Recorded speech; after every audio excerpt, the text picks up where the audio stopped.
Bismillahirrahmanirrahim. Assalamualaikum warahmatullahi wabarakatuh. Alhamdulillah, wassalatu wassalamu ala rasulillah wa ala alihi wa sahbihi wa man wala. Asyhadu an la ilaha illallah wa asyhadu anna Muhammadan abduhu wa rasuluh.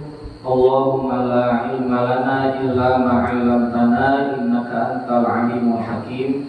Allahumma anfa'na bima 'allamtana wa 'allimna ma yanfa'una wa zidna ilma. Jamaah Masjid Al-Amal Al-Mubarakun wa Mubarakat, di malam hari ini alhamdulillah kita dipertemukan kembali di majelis ilmu untuk melanjutkan pembahasan thalaqul ilmi terkait hadis-hadis Nabi sallallahu alaihi wasallam yang diambil dari kitab hadis Arba'in An-Nawawiyah, 42 hadis yang ditulis oleh Imam An-Nawawi rahimahullah ta'ala. Sekarang kita masuk hadis ke-35. Silakan dilihat bukunya, saya akan bacakan, diikuti. Bismillahirrahmanirrahim. Bismillahirrahmanirrahim. An Abi Hurairah radhiyallahu anhu qala Rasulullah sallallahu alaihi wasallam la tahasadu wa la tanajashu wa la tabaghadu wala tadabaru wala yabi' ba'dukum ala baini ba'din wa kunu ibadallahi ikhwana al-muslimu akhul muslim la yadlimuhu wa la yakhdhuluhu wa la yakdhibuhu wa la yahqiruhu. At-taqwa hahuna wa yushiru ila sadrihi thalatha marrat bihasbi imri'in minasyarri an yahqira akhahul muslim. Kullul muslim alal muslim haramun damuhu wa maluhu wa irduhu. Rawahu Muslim. Hadis ke-35 dari Abu Hurairah radhiyallahu anhu. Hadis ini diriwayatkan oleh Imam Muslim, tidak diriwayatkan oleh Imam Bukhari. Masuknya kepada hadis yang Imam Muslim sendirian, ya, tidak dengan Imam Bukhari. Hadis ini dari Abu Hurairah, diriwayatkan oleh siapa? Abu Hurairah radhiyallahu anhu. Masih ingat Abu Hurairah? Namanya siapa? Berulang-ulang ya, sering. Masih ingat nggak? Sebelum dilanjut,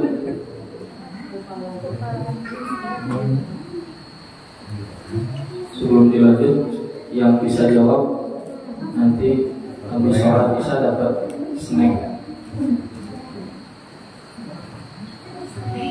Namanya Abdurrahman bin Sakhar. Sahabat Nabi yang paling banyak meriwayatkan hadis dari Nabi sallallahu alaihi wasallam. Kata Abu Hurairah, Rasulullah sallallahu alaihi wasallam bersabda. Nabi kemudian mengatakan atau bersabda terkait dengan apa? Dengan ajaran dalam urusan muamalah antara sesama muslim. Dimulai dengan 5 larangan. Dimulai dengan apa? 5 5 larangan. Kata Nabi SAW, la tahasadu, jangan saling hasad.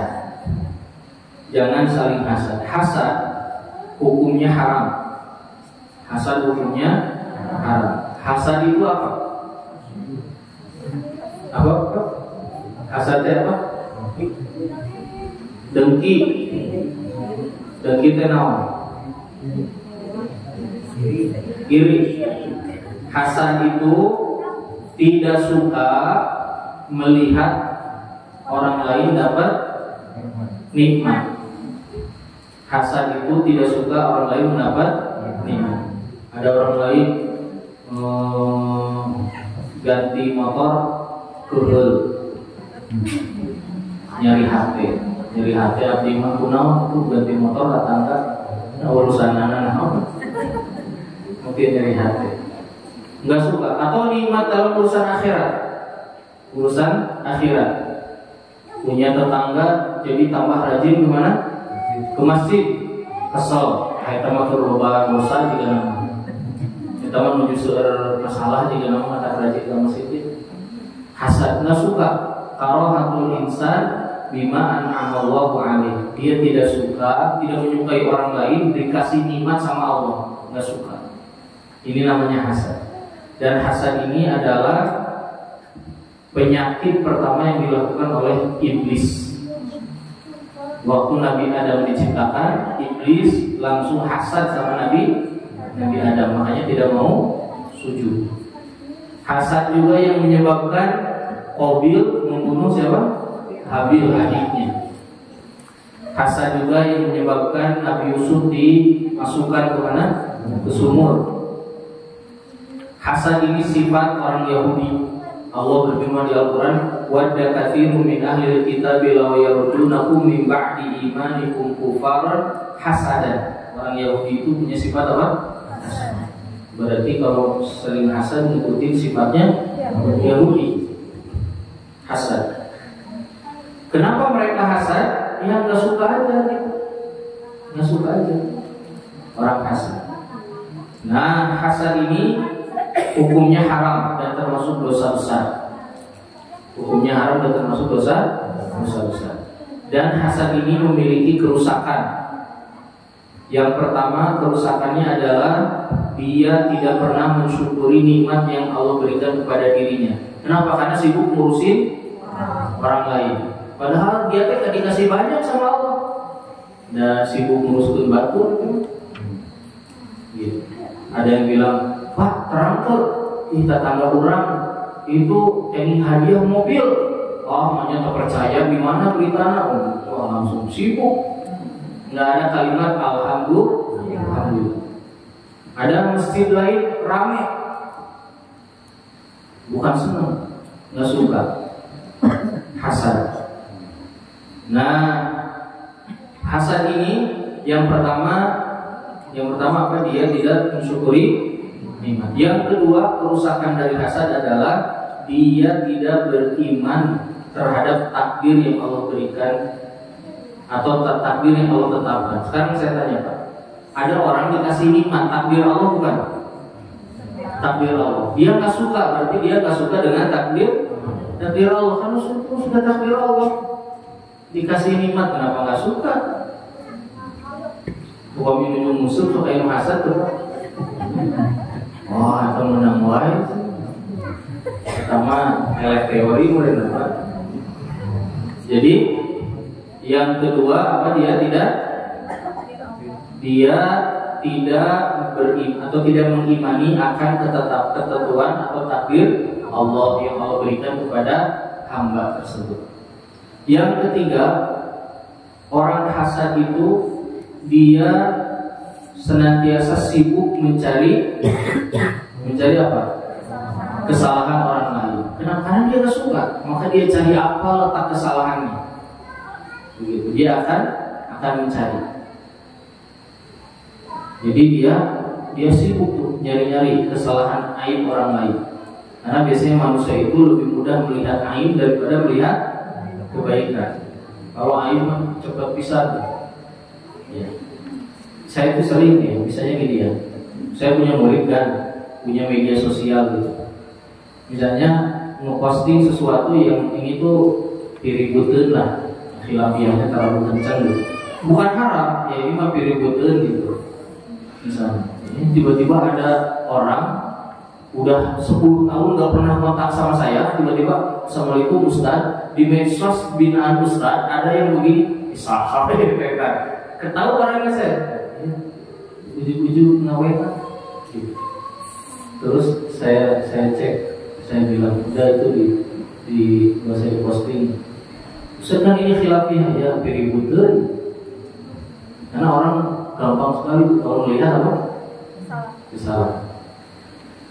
Jadi Hasan itu dia sibuk mencari-cari kesalahan orang lain.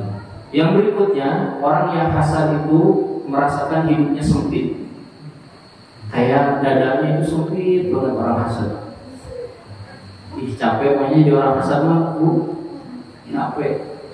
Di mana aja capek. Orang hasad, dengki, iri itu capek. Kemudian orang hasad itu berpotensi melakukan dosa berikutnya, yaitu adu domba.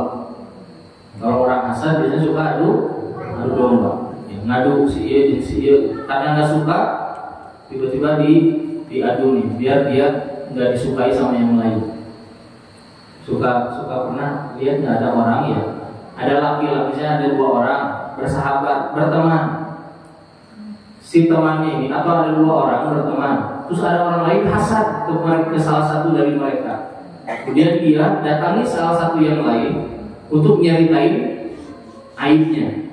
Tiba-tiba si yang dapat cerita aib ini jadi nggak mau ketemu lagi, padahal nggak ada urusan. Suka ada gitu nggak? Ternyata menamun dosa abdi namun dan kamar ini masih ngobrol. Ya. Oh ternyata ada orang hasad datang ke orang itu. Ya, orang hasad ini berbahaya. Kemudian yang berikutnya, orang hasad itu dia rajin menghabisi amal baik dia. Jadi amal solehnya kebakar, ya. Amal solehnya kebakar dengan apa? Dengan perbuatan.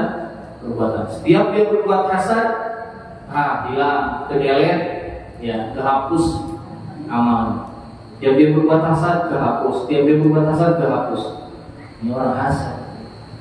Jadi hasad ini kata Nabi SAW, la tahasadu haram, nggak boleh saling hasad, nggak boleh saling hasad. Abu Darda radhiyallahu anhu ditanya oleh istrinya, istrinya ditanya oleh sahabat yang lain. Abu Darda itu biasanya malam hari ngapain? Biasanya malam hari sebelum tidur suka berdoa. Doanya itu, ya Allah ampuni saudara-saudaraku siapapun yang ketemu aku hari ini, dan lapangkan hatiku agar tidak ada rasa dengki kepada siapapun. Lihat, setiap malam tuh biar tidurnya jadi nyenyak, enak. Tidurnya nyenyak, enak. Sudah ada.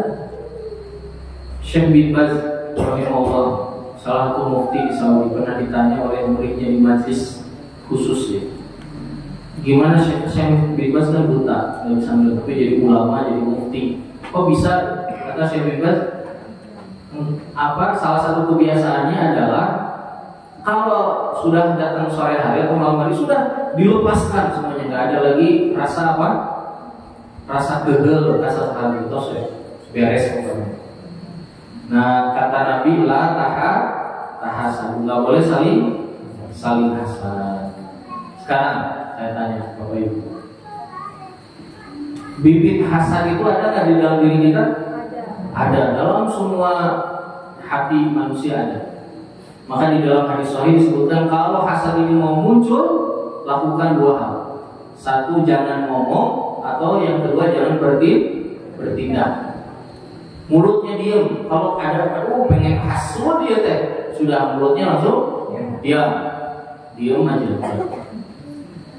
Atau jangan berbuat apa-apa, diam aja. Terus mendingan main bola, musut, naon ya. Pokoknya jangan sampai melakukan sesuatu yang memunculkan perbuatan apa? Hasad. Nah, hasad yang paling berbahaya Bapak Bapak Ibu, di dunia ini adalah hasadnya orang-orang yang membawa ilmu agama, penuntut ilmu, jamaah pengajian, kiai, ustadz. Karena hasadnya bawa nama apa?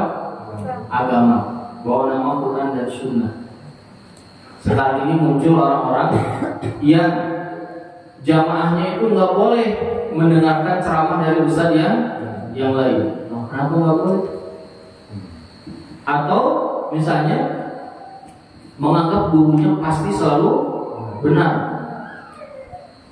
Nah, Nabi yang benar semua. Imam Bukhari aja dikritik, Imam siapa? Imam Nawawi dikritik, Imam siapa lagi? Imam Syafi'i dikritik, Imam Malik dikritik, bahkan sahabat Abdullah bin Mas'ud, Ibnu Abbas. Oh, masa guru saya salah rumahnya? Pasti ada salah. Manusia tidak luput dari kesalahan. Jadi kalau guru kita misalnya kata yang lain, enggak, itu pendapat guru kamu itu salah. Orang ngajak gelut sih.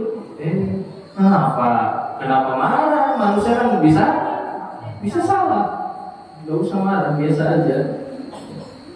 Jadi ini bahaya kalau sudah bawa nama apa? Nama agama. Gak boleh ngaji ke sana, gak boleh ngaji ke sini. Kata Ali bin Abi Thalib, kalau ada guru melarang muridnya belajar ke guru yang lain padahal guru itu berilmu, maka kata Ali bin Abi Thalib, orang ini yang melarang muridnya itu dia akhlaknya buruk dan amal solehnya selama mengajar tidak akan sampai ke langit. Siapa itu orang yang suka melarang? Jangan ngaji ke sana, jangan ngaji ke sini. Ya, kecuali yang dilarang itu memang menyesatkan. Nggak apa-apa. Kalau menyesatkan, kalau nggak menyesatkan nggak boleh melarang orang. Begitu. Nah ini bahaya sekali. Kalau di Indonesia banyak, kota Bandung, ya banyak yang begitu. Saya dulu punya murid 4 orang mau belajar bahasa Arab sama saya. Dia ke situ bagus, kata saya lupa itu bahasa Arabnya bagus.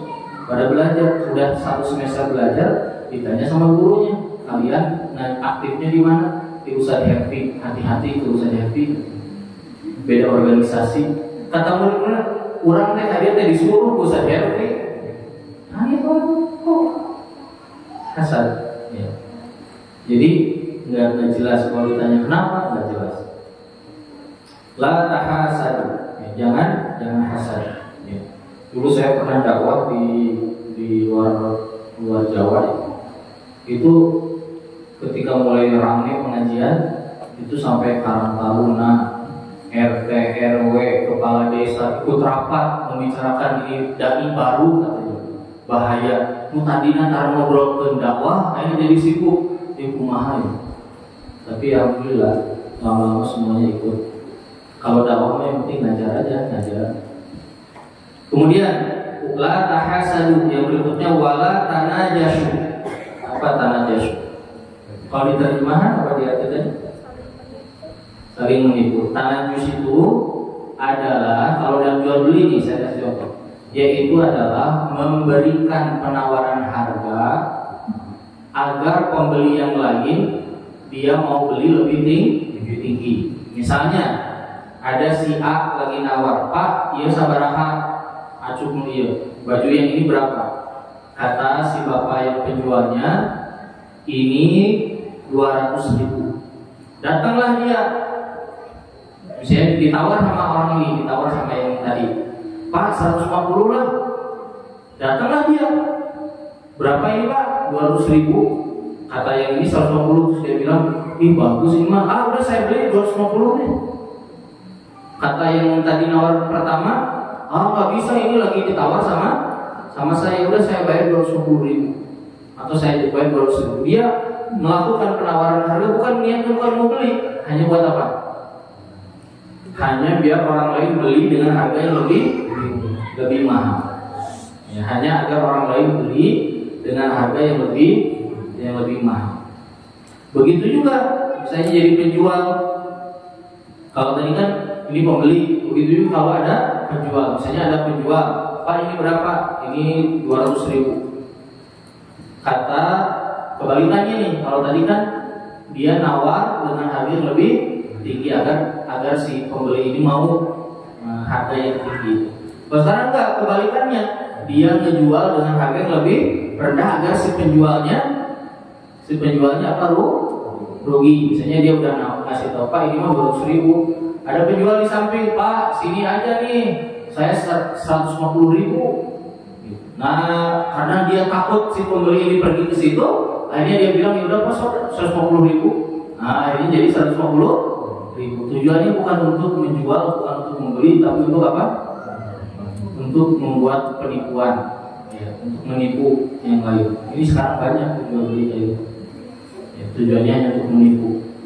Kalau di medsos mau banyak contoh-contohnya, ya, ada orang pura-pura tuli, ditanya ini harganya berapa mobil ini, ya ini harganya ya sekitaran sebentar saya tanya dulu ke bos berapa harganya, 100 juta. Terus dia bilang 80. Dia pura-pura apa? Tuli. Beneran 80? Iya, itu tadi kata bos 80. Padahal semuanya dengar itu 100 juta. Terus akhirnya dia beli itu 80 juta. Terus ya udah saya beli aja, kalau saya bilang ke bos 80 juta. Padahal si yang pura-pura tuli sama si bosnya udah kerja sama. Gitu. Ini yang gini banyak penipuan. Tadi saya ditelepon sore-sore, ada yang nelfon ke saya, ada nomor terus tulisan logo status WA-nya Pixel, saya suka kirim Pixel. Bapak betul yang kirim paket, yang beli paket di Tokopedia? Oh iya, saya beli. Kenapa? Ini ada kesalahan, tertukar barangnya, jadi nggak bisa dikirim Pak. Jadi bisanya diganti dengan uang, gitu. Kata saya tuh, dari biasanya juga lewat aplikasi. Oh ini mah nggak bisa karena sudah dikirim, kata. Jadi kami yang tanggung jawab, nanti kami kirim uang, nanti Bapak cek. Saya udah benar. Sama saya langsung dites, coba berapa saya beli di Tokopedia. Ya saya kan cuma customer service Pak. Ayo tepat dulu, kata saya. Denganku. Sore-sore kerja di masjid nipu. Terus saya cek di Tokopedia belanjaan saya. Ayah ini belum dikirim lah. Gitu. Sekarang penipuan mengerikan. Kayaknya udah lumrah gitu orang menipu. Nah itu namanya najas. Ya, namanya apa? Najas. Najas ini dilarang, hukumnya haram. Wala tanajasu. Ya, wala tanajasu. Sama kayak misalnya apa? Pernikahan juga bisa. Ya, orang lagi ngehitbah terus dia bilang ke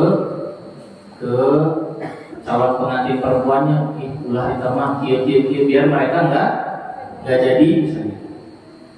Bikin sesuatu yang menipu dia. Nah, pokoknya banyak contoh-contohnya. Kemudian wala tabaghadu, dan jangan saling marah. Marah ini wala tabaghadu maknanya adalah jangan melakukan perbuatan yang akan melahirkan apa? Kemarahan. Saya ulangi lagi. Jangan melakukan perbuatan yang akan melahirkan apa? Kemarahan. Ini yang pertama. Yang kedua, jangan marah. Jangan marah, membalas marah orang lain dengan marah kita. Yang pertama, jangan memulai sesuatu yang akan menimbulkan apa? Kemarahan. Misal contohnya apa Pak? Misalnya parkir di tengah jalan. Ya, di jalan yang sempit dan dia parkir seenaknya. Orang secara logika pasti orang bakal marah, kesulitan orang mau lewat. Nah, yang nggak boleh haram. Anda melakukan sesuatu yang nanti bakal bikin apa? Bakal bikin marah. Itu nggak boleh. Ya, hukumnya apa? Haram. Apapun nggak boleh. Bahkan dalam hal yang kecil. Kan kalau di jalan-jalan sempit mah ya gitu kalau macet. Saya beberapa waktu lalu di ngantar anak di jalan Cigadung. Kan Cigadung mah cuma 2 jalan, 2 mobil tuh. Kalau ada yang nempel kendaraan ke tengah jalan, udah aja mau dikit juga nggak bisa lewat. Macet tuh. Pas giliran saya itu ada yang naik motor, beli gorengan, turun. Itu kumah, bapak.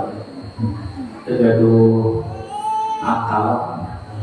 Ya, kunaon kan eta tinggal parkir kasih isi seberapa meter, mapah gitu. Akhirnya apa?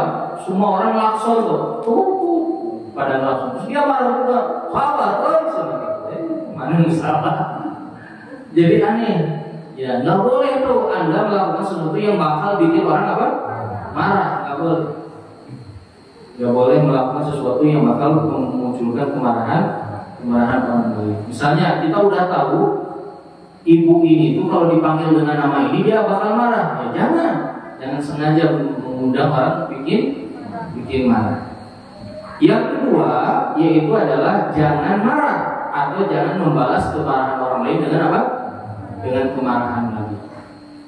Jangan membalas kemarahan orang lain dengan kemarahan yang lain.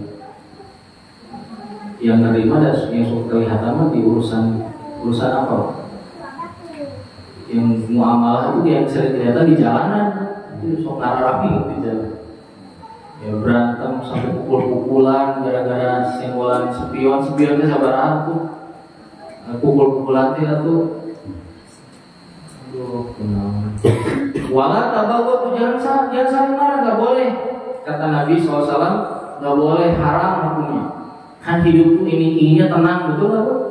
Coba misalnya hutan di rumah marah-marahan terus kerjaannya, enak kan di rumah?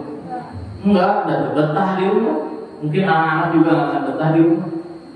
Kalau tiba-tiba tiap di rumah kerjaannya saling marah. Hiji ngambek, dia ngambek, wah susah itu. Nggak tenang, nggak betah, hati sempit. Kata Nabi wala tabaghud. Makanya marah ini bagian dari bisikan setan, dari perbuatan setan.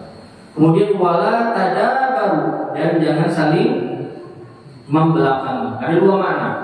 Makna pertama, jangan saling membelakangi secara fisik. Secara apa?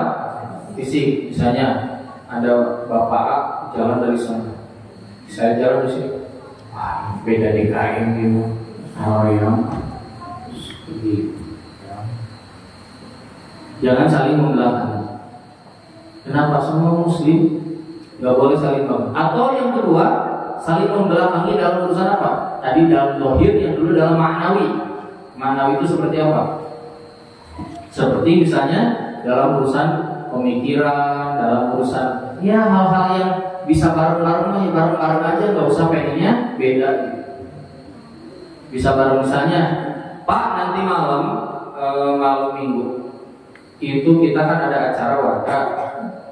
Gimana kalau kita ngaliwat, makannya ngaliwat, lauknya bakar gurame? Terus setuju? Atuh urusan itu mah kudu protes, nah ikut we lah. Nah, dan capek atuh. Terus setuju? Abi mah bayangna nasi uduk atau liwat jeung uduk teh naon bedana? Sarua-rua kena gitu. Jadi senang tuh pengennya apa? Saling bertolak belakang. Pokoknya nggak setuju. Kalau ada orang siapa nanti minumnya, snacknya, minumnya bandrek. Iya, menuju panas ulah bandrek atau cendol we. Sami anis sami eta teh banget. Itu kudu dan mawat deui beda-beda yang bandrek itu. Jadi nggak usah hal gitu tuh, muslim tuh ya. Jalan aja. Kalau urusan agama, akidah, nah itu baru nggak boleh. Yang satu bilang Pak kiblatnya ulah kieu we, geus we rada mengkol gitu. Nah, saya nggak setuju, nggak boleh itu. Pak di urang mah ada dia di masjid urang mah kan beda. Jadi kalau Jumatan adzanna 3 kali we Pak. Nah, itu terakhir 3 kali. Boleh nggak bertolak belakang? Boleh, harus. Kalau dalam urusan apa? Agama yang ini yang satu sesat, maka harus dilawan. Tapi kalau urusan dunia nggak boleh saling membelakangi. Kemudian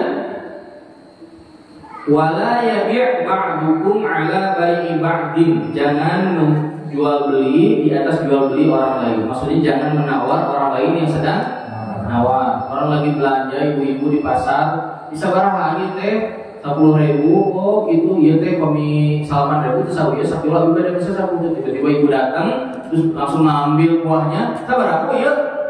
Kan mereka lagi apa? Lagi nawar-menawar, lagi ngobrol, ya. Banyak kayak gitu, teman beli, banyak. Nyerentang gue gitu, nggak boleh haram, sahur Nabi, nggak boleh. Ini lagi ada transaksi, biarkan ini selesai dulu, biarkan dia selesai dulu. Kalau udah selesai, baru kita nawar di situ. Nah ini kalau nggak ngerti agama, di pasar juga bisa banyak kemaksiatan. Atau melamar perempuan yang lagi dilamar oleh yang lain. Dibilang ke bapaknya, Pak, Abi mah maharna ge mobil Pajero, so namanya diletar dia. Itu batal tuh ya Pak, nggak boleh, haram. Hukumnya apa? Haram. Kemudian kata Nabi SAW, jadi ada 5. Yang pertama jangan saling hasad, kedua jangan saling najas, yang ketiga jangan saling ngambek, yang keempat jangan saling apa? Membelakangi, yang kelima jangan melakukan jual beli di atas jual belinya orang lain. 5. Ini larangan semuanya. Berikutnya Nabi SAW menjelaskan kenapa kita nggak boleh melakukan itu semuanya. Kata Nabi, wa kunu ibadallahi ikhwana, jadilah kalian hamba-hamba Allah yang saling bersaudara. Sekarang saya tanya Bapak Ibu, Bapak Ibu kalau punya adik, punya kakak, sayang nggak? Sayang. Nah, Muslim itu semuanya seperti itu, saudara kita. Mereka punya hak dari kita. Jadi mereka saudara kita. Bahkan ya, Muslim itu Bapak Ibu dipentingin. Gak ada yang bisa menyelesaikan, melaksanakan tugas-tugas di dalam Islam sendirian. Gak ada. Tugas di dalam Islam ini banyak sekali. Maka kita itu harus bekerja sama. Kalau ada orang melakukan yang lain yang tidak bisa kita lakukan, kita harus bilang Alhamdulillah. Bukan saling hasad, nggak boleh saling hasad. Dengki ya. Wah, ada majelis itu mah ngajarin ilmu qiraat keren-keren. Dengki, nggak usah di sini aja. Kan kamu mah nggak bisa. Biarin alam dulu. Ada orang bikin pesantren, alhamdulillah. Ada orang bikin sekolah, alhamdulillah. Gitu. Jadi, karena nggak ada yang bisa melakukan sendirian, nggak ada yang bisa. Ya, kalau sekarang kan gitu.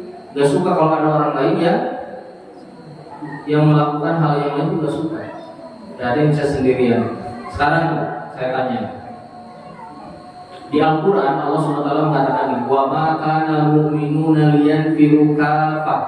Tidaklah orang beriman itu harus perang semuanya, gak boleh.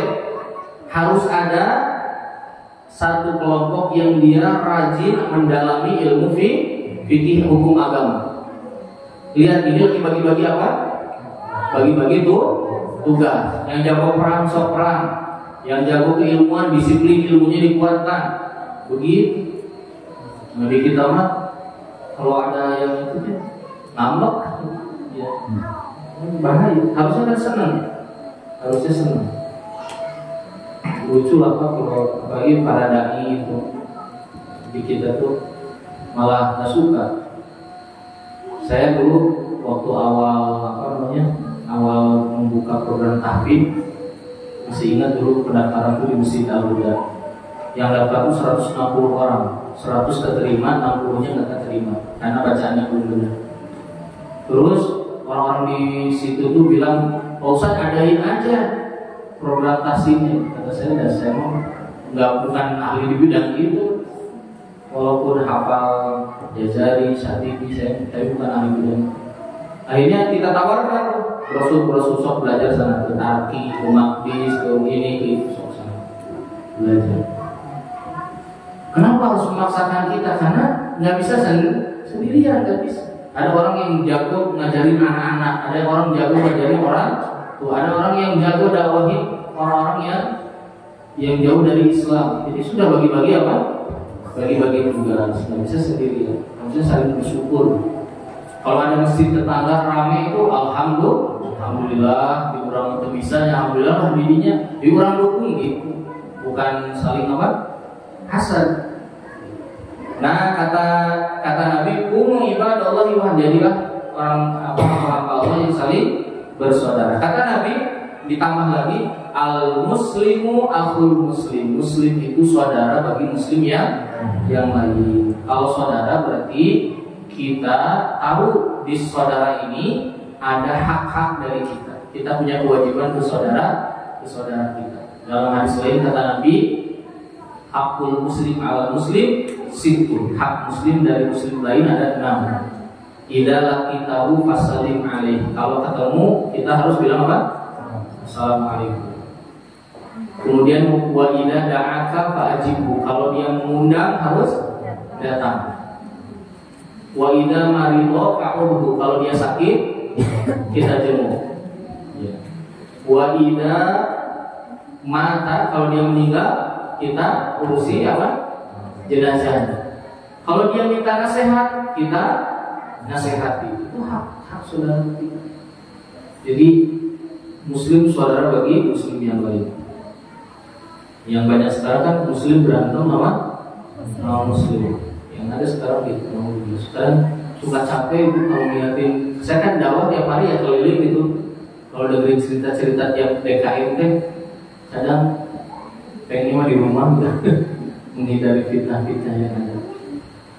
Kayaknya kok capek gitu. Kok sesama muslim teh tahu ilmu tapi urusan yang gini mah kayak nggak ngerti gitu. Nah, kata Nabi, muslim itu saudara bagi muslim yang lainnya. Maka la yadlimuhu, jangan berbuat apa? Dolim. Dolim itu mengambil hak orang lain yang bukan hak dirinya. Nggak boleh dolim. Atau dolim itu apa? Memberikan kepada orang lain yang bukan pada tempatnya, yang bukan pada tempatnya, namanya dolim. Ya, namanya apa?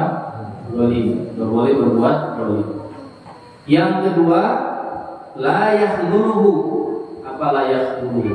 Kalau diterjemah apa diartinya? Dia terjemah sama tafsirnya sudah beda.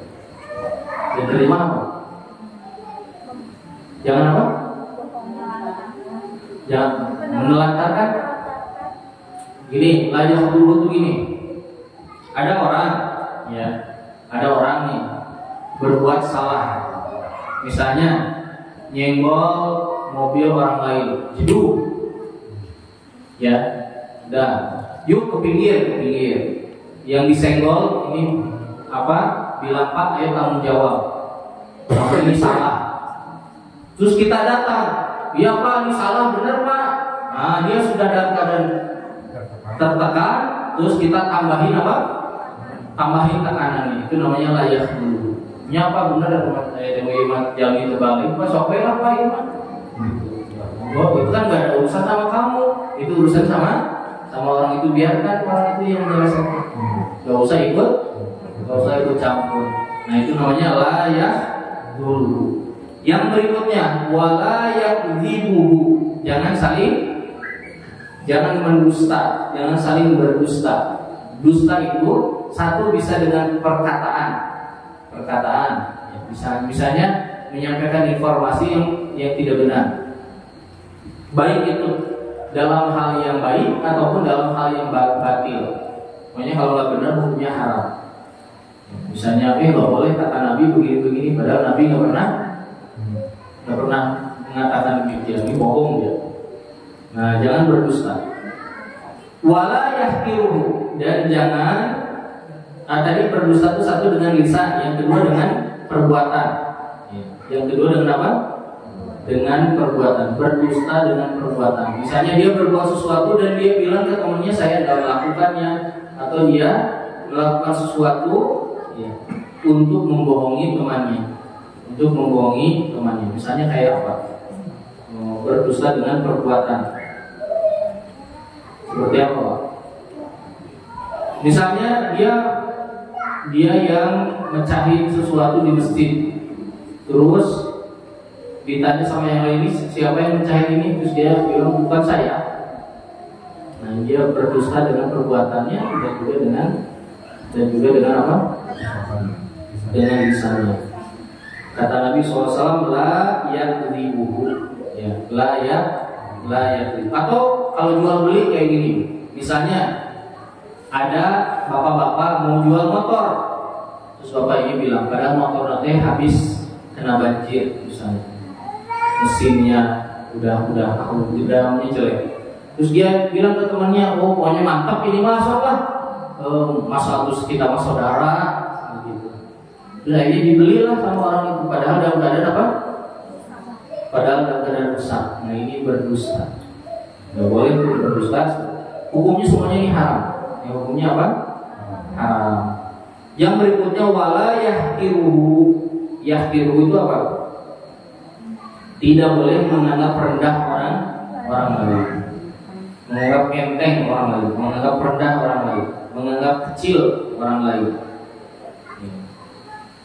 dan merasa dirinya lebih besar, lebih hebat.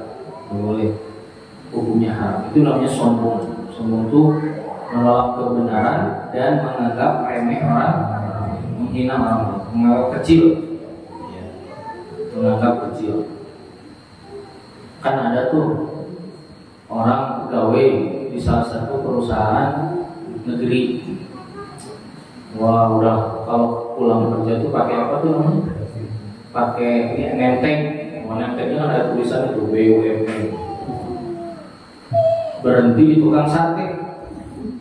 Dia bilang, kata terus, beli makan Kang? Iya Pak. Aduh Bapak hujan-hujan gini malam-malam masih dagang. Iya, ya saya mah inilah. Oh, alhamdulillah. Oh, Bapak mah ini ya Akang mah di kantor. Iya, Bapak itu tinggal di BUMN. Padahal gaji Bapaknya lebih gede. Pas ditanya, Bapak laku sabaraha sehari? Ya 1.500 kusuk lah. Berapa keuntungan besi sebulan? Ya 50 juta lah. Kaget yang dia di kantor ini. Tadi merasa apa? Tinggi, pas benar-benar ternyata malu. Nah, kemudian di akhir-akhir ini Nabi SAW ngasih tahu, ya, di mana sentral yang menjadi tolak ukur kebaikan semua perbuatan-perbuatan tadi. Perbuatan tadi harus dihindari, nggak boleh hasad, nggak boleh saling marah, nggak boleh saling najas, nipu, nggak boleh saling membelakangi, dan yang lainnya tadi semuanya. Gimana cara ngaturnya? Dari urusan hati. Maka kata Nabi, at-taqwa hahuna. Taqwa itu di mana? Di sini, di hati. Maksudnya apa? Maksudnya adalah kelola urusan apa? Hati. Karena hati ini raja. Dia yang ngatur gerak-gerik semua perbuatan kita. Jadi kelola tuh hatinya. At-taqwa hahuna. Taqwa itu bukan diucapkan, bukan dilakukan. Maksudnya dia itu dimulai dari mana? Dari hati. Berarti dia harus sering beristighfar, bertaubat. At-taqwa hahuna. Yaitu takwa itu di dalam hati. Ya. Jadi gini Pak, ya. Apa yang ada di mulut, apa yang dilakukan oleh perbuatan badan kita itu ngikutin apa yang ada dalam hati. Jadi si apa namanya? Si startnya itu harus dibenerin. Jadi permulaannya harus dibetulkan. Karena perkataan perbuatan itu munculnya dari hati. Orang yang gemar bentak-bentak orang itu hatinya itu. Orang yang sabar penyabar orangnya hatinya juga. Orang yang suka dolim hatinya itu. Orang yang baik hatinya, semuanya itu urusan di hati. Urusan ya. Nanti itu hati ini yang akan berpengaruh kepada dimulainya apa? Dimulainya sebelum perbuatan dan perkataan apa Pak? Adanya. Nah, sebelum niat apa? Adanya lintasan apa? Pikiran. Lintasan pikiran itu dia diatur sesuai dengan kondisi apa? Kondisi hati. Lintasan pikiran. Kalau hatinya baik, lintasan pikirannya akan baik. Saya ada subuh. Allahu Akbar, Allahu Akbar. Subuh. Ya Allah. lintasan pikiran akan mulai tergantung kondisi hati. Jika hujan kimah pacu is kumpul di mesin di bumi ya lintasan pikiran berubah jadi apa? Keinginan. Jadi berubah lagi jadi apa? Perbuatan. Akhirnya langsung ngambil lagi selimut, langsung lagi apa? Tidur. Dimulainya dari lintasan pikiran, dikelolanya, diaturnya sama kondisi apa? Kondisi hati. Diaturnya dengan kondisi hati. Itu lintasan pikiran. Bahkan gini, ada orang yang mencuri, yang apa itu dimulai dari lintasan pikiran dan sesuai dengan kondisi apa? Kondisi hati. Nah, jadi at-taqwa hahuna, Nabi menuju ke dadanya. At-taqwa hahuna menunjukkan di sini. Kemudian kata Nabi Shallallahu Alaihi Wasallam, bihasbi mri'in minasyarri an yahqira akhahu al-muslim. Gimana cara tahu muslim ini jelek? Maka cukup perbuatan dia mencela orang lain, mencela saudaranya, berdusta kepada saudaranya, membelakangi saudaranya, marah ke saudaranya, bohong ke saudaranya, najas ke saudaranya, itu jadi patokan orang ini buruk. Ya, orang ini Islamnya apa? Islamnya jelek. Dilihat aja. Jadi cukup bihasbi mri'in minasyarri an yahqira akhahul muslim. Kalau ada orang sudah menghina saudaranya, sudah berarti dia yang menghina ini orangnya Islamnya jelek. Ya, Islamnya jelek, imannya rendah. Kemudian terakhir, kullul muslim 'alal muslim haramun. Setiap muslim bagi muslim yang lain haram. Apa maksudnya? Haram darahnya. Maksudnya nggak boleh apa? Mengalirkan, nggak boleh memukul, ya nggak boleh membunuh, apalagi membunuh nggak boleh. Mukul aja nggak boleh. Bahkan di dalam hadis nunjuk teman saudara muslim pakai apa? Pakai senjata, nggak boleh, haram pukul. Pakai pisau misalnya, lagi ngurusin apa namanya? Kurban. Tangga kita mana tadi itu tuh. Oh, gitu-gitu. Kita ulah dirinya. Kita pisau gitu-gitu. Membantu juga sahabat itu. Nggak boleh, pisau itu hanya dikeluarkan pas diperbukan aja. Bahkan yang beli aja sunnahnya pisaunya disimpan. Kalau sapinya udah siap baru dikeluarkan, simpan lagi gitu. Bukan dipegang-pegang. Nah soalnya tuh nyumbeli tuh yang nyadak gitu, pisau kawana gitu. Terus dikecil-kecil, oh nya tuh ya kok. Nggak boleh. Nah darah muslim itu haram. Makanya yang memukul apa di jalanan itu nggak boleh, haram. Ya. Biasanya orang kalau udah ngambek gitu berantem di pinggir jalan, di jalanan gitu, itu tuh udah kayak bukan orang itu, udah kayak dikuasai sama asyik, ngomongnya mukanya merah gitu, udah kayak hilang akal. Mengerikan ya. Jadi muslim harus rajin belajar sabar. Sabar bukan lemah. Dan gelut mah ya waktunya lawan orang kafir gelut. Gelut sama gara-gara spion motor gelut. Diajak ke Palestina curi.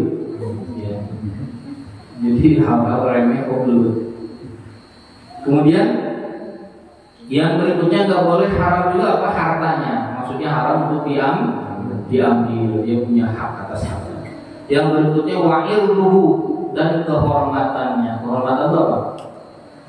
Kehormatan itu yaitu seperti apa?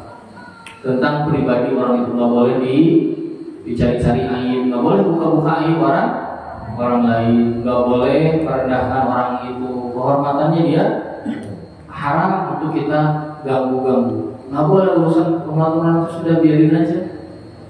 Manusia punya kehormatan masing-masing, nggak boleh dirusak. Nah ini hadis yang luar biasa, panduan coba ya muslim kalau pada ngerti hadis ini, kayaknya enak di mana-mana kan?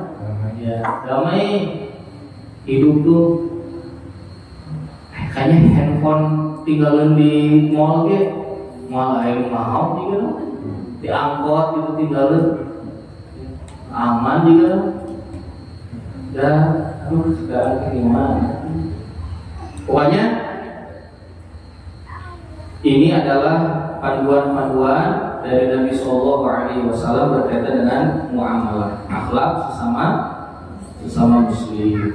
Nah, ini harus selalu disampaikan, jadikan panduan dan dilatih, karena akhlak itu kata Nabi SAW, innamal hilma bin tahallum, sifat lembut itu dilatih, wasabru bin tasabbur, sifat sabar itu dilatih, wal ilmu bin ta'allum, ilmu juga dilatih. Jadi semuanya harus dilatih. Gak bisa jadi penyabar yang hebat kalau dia gak berlatih. Gak akan bisa jadi orang yang lembut sayang kalau dia gak berlatih. Jadi harus berlatih. Oh ya, saya tutup. Alhamdulillahirabbil alamin. Aku qouli hadza wa astaghfirullahi wa lakum fastaghfiruhu innahu huwal ghafurur rahim. Alhamdulillah. Assalamualaikum warahmatullahi wabarakatuh.